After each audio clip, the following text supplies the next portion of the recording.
First things first, I will not be giving any confidential research information about my discovery out through any means on the internet, and please do not ask me to do so either. What I found within my university is something that should be kept under lock and key, and I'm going to make sure it stays that way. It all started when I was a biotechnology student at my school in Rhode Island. I will not be giving out the name of the school for confidentiality reasons, but to an educated few you may know which school I'm talking about. I was staying late at one of the labs studying the production of stem cells and their applications to everyday life with my lab partner. We'll simply call her Erica. Erica and I were deep into work, and substantial results seemed to be very scarce. With each failure, Erica and I grew frustrated with monotony of setting up the slides underneath the microscope, only to discover disappointment. It didn't take long after the frustration set in for Erica to start ranting about how the curriculum isn't getting us anywhere. I only half listened, but to the points I did process, I agreed with a solemn nod. After Erica's rant, we decided to call it quits for the day and quickly packed up our stations after taking down some data. On my way out, Erica told me that she was going to stay after for a bit and study at the library. Thinking nothing of it, I decided to go home. She's always been the studious type to go the extra mile for some additional insight. Upon reaching my apartment, I immediately turned on my laptop and started to watch old movies on it. About 4 hours pass. It's around midnight at this point. Around this time is when I usually go to bed, so I started to shut down my laptop when I get a message from Erica on Discord saying, "Can you come over tomorrow?" This message caught me by surprise. Erica was merely a partner of mine that happened to have a decent intellectual capability with myself. I wouldn't even consider her a friend since all of our interactions are either science-based or objective. Perhaps she saw our interactions in a different way and wanted to take things a step further. Bear in mind that I don't think that her advance was in any way romantic, but perhaps she had a higher affinity towards myself than what I originally perceived. I typed back to her quickly saying that I'd come by tomorrow since it would be the weekend. She typed back K, and then I went to bed.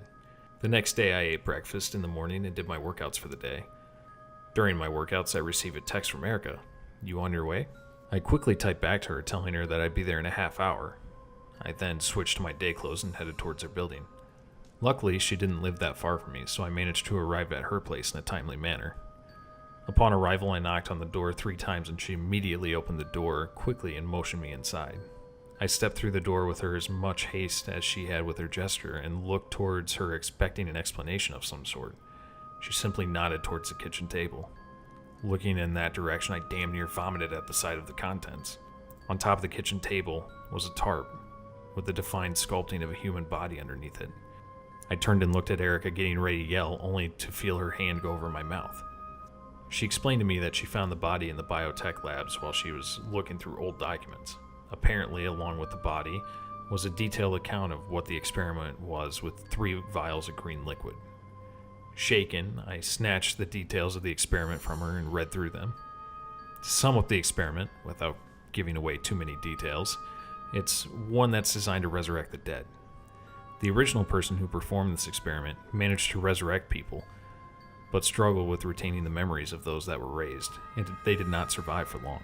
As I read through the documents, Erica explained that there are several missing ones and points out that she wants to try to find more information on this. I cut her off mid-explanation and interrogated her about why she brought it all home. She paused for a second before saying that she'd like to continue where the original experiment left off. I tried to tell her how dumb of an idea that was, but she countered with telling me that she's tired of working on insignificant research that's getting us nowhere.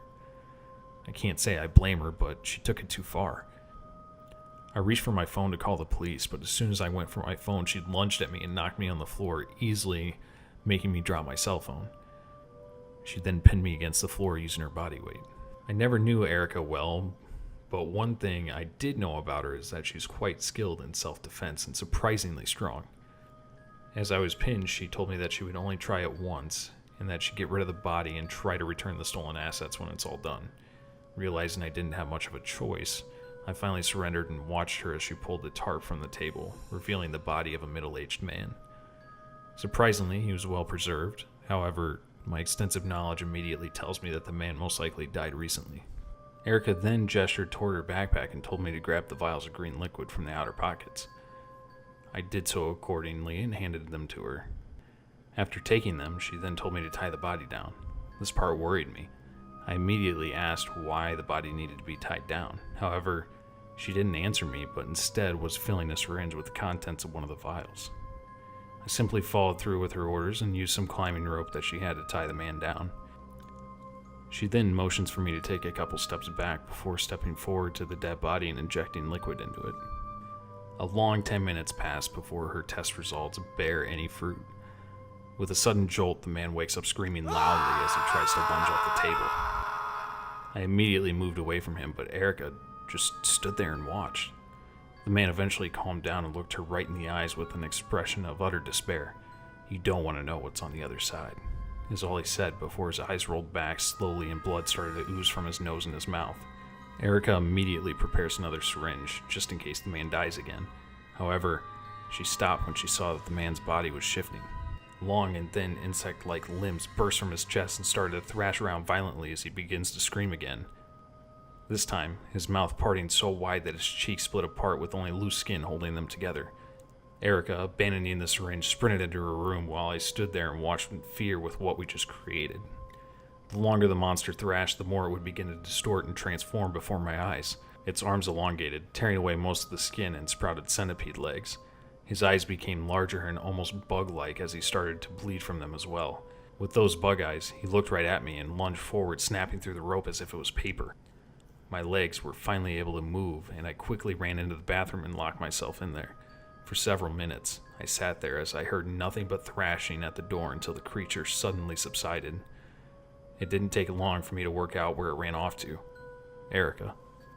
I moved to open the bathroom door only to hear 2 gunshots echo through the apartment, followed by a sound of shattering glass. Sprinting into Erica's room, I saw her standing there with her dad's revolver in hand with shards all over the floor. Despite how shallow our relationship was, I was truly relieved that Erica was okay. She was the only one who witnessed the horror besides myself.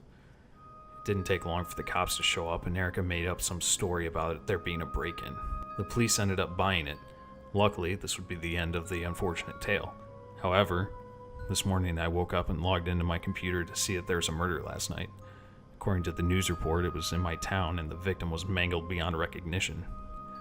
That's not the part that disturbed me, though. The part that disturbed me is that the body went missing shortly after the autopsy.